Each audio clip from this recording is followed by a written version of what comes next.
நன்றி சொல்லிட்டு ஈரானுக்குள்ள போய் நன்றி சொல்லிட்டு இப்பதான் அவங்க திரும்ப வந்திருக்காங்க. வந்தோடனே பாகிஸ்தான் பாத்தீங்கன்னா கிரிப்டோ கரன்சியை லீகலைஸ் பண்ணி ஒரு அறிவிப்பு கொடுத்துருக்காங்க. ஜஸ்ட் ஒரு 5 days பேக். இதனுடைய இதை நம்ம புரிஞ்சுக்கணுங்க தன்மையை. இன்னைக்கு ஒரு பிட்காயின் இஸ் 91 lakh rupees, 91 லட்சம் ரூபாய் ஒரு பிட்காயின். இன்னும் எவ்வளவு பிட்காயின் நம்ம மைன் பண்ண முடியும்? இன்னும் 11 லட்சம் பிட்காயின் மைன் பண்றதுக்கு இருக்கு. ஏன்னா பிட்காயின் நீங்க எவ்வளவு மைன் பண்ண முடியாதுங்க, அவ்வளவுதான் மைன் பண்ண முடியும். இட் இஸ் பேசிக்கலி அதனுடைய ஒரு கிரிப்டோ ப்ராப்ளத்தை நீங்க சால்வ் பண்ணணும். It is contained to a certain extent. இன்னும் 11 லட்சம் மைன் பண்ணலாம்.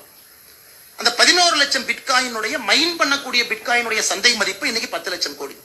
இன்னைக்கு பாகிஸ்தான் என்ன பண்றான்? ஓகே, நம்மகிட்ட பணம் இல்லை, இந்த நாட்டில் சம்பளம் கொடுக்கறதுக்கே பணம் இல்லை. இன்டர்நேஷனல் மானிட்டரி ஃபண்ட்ல 29வது தடையா கடன் வாங்கிட்டு வந்திருக்கிறாங்க. அதுவும் சண்டை நடக்கும் பொழுதுதான் போய் பணம் வாங்கிட்டு வந்தாங்க.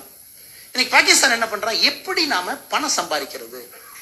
இப்ப ஆப்கானிஸ்தான் என்ன பண்ணாங்கன்னா, நம்மளால பணம் சம்பாதிக்க முடியல, கஞ்சா வித்தாங்க. கொஞ்ச நாள் பாத்தீங்கன்னா அது தாலிபான் வந்து ஒரு டிபார்ட்மெண்ட்டே வச்சிருந்தாங்க ஹெரோயின் சேலுக்கு. ஸோ அப்படின்னா இதுல வர்ற பணத்தை வச்சு நாட்டை நடத்தலாம். இன்னைக்கு பாகிஸ்தான் பாத்தீங்கன்னா அதுக்குள்ள என்டர் ஆயிட்டாங்க. அந்த கிரிப்டோ சீஃப் பிலால் பின் சாஹிப்னு ஒருத்தர் வந்து பேட்டி கொடுக்குறாங்க.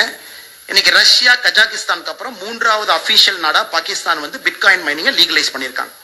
அவர் என்ன சொல்றாருன்னா, நாங்க 2 lakh பிட்காயினை மைன் பண்ண போறோம். அப்ப நம்ம மிச்சம் இருக்கக்கூடிய 11 லட்சம் பிட்காயின்ல 2 லட்சம் பாகிஸ்தான் மைன் பண்ண போறாங்க. அந்த 2 lakh பிட்காயினை மைன் பண்றதுக்கு 2000 மெகாவாட் கரண்ட் வேணும். Bitcoin is electricity expense, current வேணும். கரண்ட் இருந்தா தான் நீங்க மைன் பண்ண முடியும், கம்ப்யூட்டர் ஓடணும். இன்னைக்கு 2 லட்சம் பிட்காயின் மல்டிப்ளைட் பை 91 lakhs போடும்.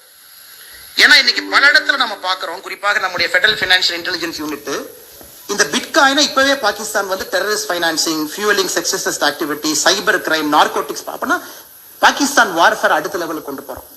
ஓகே, நான் பிட்காயின் மைனிங் லீகலைஸ் பண்ண போறேன், 2 லட்சம் பிட்காயின் நான் லீகலைஸ் பண்ண போறேன். நான் அதன் மூலமாக எதை வேண்டுமானாலும் செய்ய. It's a rogue nation. So நம்ம கெப்பாசிட்டி அடுத்தடுத்த ஸ்டெப் நம்ம போயிட்டே இருக்கணும்.